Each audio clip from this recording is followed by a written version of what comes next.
Hello ನಮಸ್ಕಾರ, ನೀವು ನೋಡ್ತಿದ್ರ filmy stars in Kannada YouTube channel. Please ನನ್ನ ಚಾನಲ್ಗೆ ಸಬ್ಸ್ಕ್ರೈಬ್ ಮಾಡಿ, ಸಪೋರ್ಟ್ ಮಾಡಿ.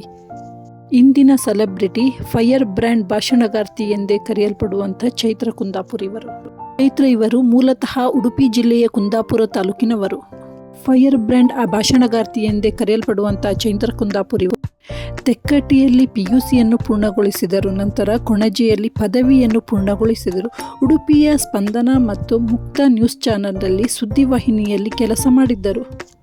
ಸದ್ಯಕ್ಕೆ ಬಿಗ್ ಬಾಸ್ ಕನ್ನಡ ಸೀಸನ್ 11ರ 14ನೇ ಸ್ಪರ್ಧಿಯಾಗಿ ಮನೆಗೆ ಪ್ರವೇಶಿಸಿದ್ದರು. ತನ್ನ ಚಿಕ್ಕ ವಯಸ್ಸಿನಲ್ಲೇ ತಂದೆಯನ್ನು ಕಳೆದುಕೊಂಡಿದ್ದಂಥ ಚೈತ್ರ ಕುಂದಾಪುರ್ ಸದ್ಯಕ್ಕೆ ಇವರ ಮನೆಯಲ್ಲಿ ಚೈತ್ರ ಹಾಗೂ ಅವರ ತಾಯಿ ಮತ್ತು ಅವರ ತಂಗಿಯನ್ನು ಹೊಂದಿದ್ದಾರೆ. ಇತ್ತೀಚೆಗಷ್ಟೇ CCBಯಿಂದ ಅಂದರೆ ಬೆಂಗಳೂರು ಕೇಂದ್ರ ಅಪರಾಧ ವಿಭಾಗದಿಂದ ಈಕೆಯನ್ನು ಬಂಧಿಸಲಾಗಿತ್ತು. ಕಾರಣ, ಕರ್ನಾಟಕ ವಿಧಾನಸಭಾ ಚುನಾವಣೆಯಲ್ಲಿ BJPಯ ಟಿಕೆಟ್ ನೀಡುವುದಾಗಿ ಭರವಸೆ ನೀಡಿ ಉದ್ಯಮಿ ಗೋವಿಂದಬಾಬು ಪೂಜಾರಿ ಅವರಿಗೆ 5 ಕೋಟಿ ರೂಪಾಯಿ ವಂಚನೆಯನ್ನು ಮಾಡಿದ್ದರು.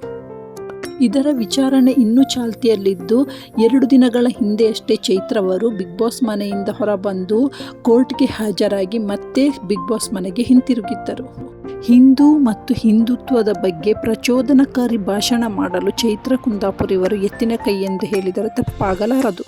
ಇವರಿಗೆ ಈಗ 29 ವರ್ಷ, ಅಂದರೆ 1995 ಇವರ ಇಸವಿಯಾಗಿರಬಹುದು.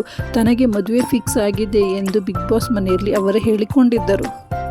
ಏನೇ ಆಗಲಿ, ಫೈರ್ ಬ್ರ್ಯಾಂಡ್ ಭಾಷಣಗಾರ್ತಿ ಎಂದೇ ಕರೆಯಲ್ಪಡುವಂಥ ಚೈತ್ರ ಕುಂದಾಪುರ್ ಇವರ ಜೀವನ ಎಂದೂ ಸುಖವಾಗಿರಲಿ ಎಂದು ಹಾರೈಸುತ್ತಾ, ನನ್ನ ವಿಡಿಯೋವನ್ನು ಕಂಪ್ಲೀಟ್ ನೋಡಿದ್ದಕ್ಕೆ ಧನ್ಯವಾದಗಳು. ಪ್ಲೀಸ್ ಸಬ್ಸ್ಕ್ರೈಬ್ ಮಾಡುವುದನ್ನು ಮರೆಯಬೇಡಿ.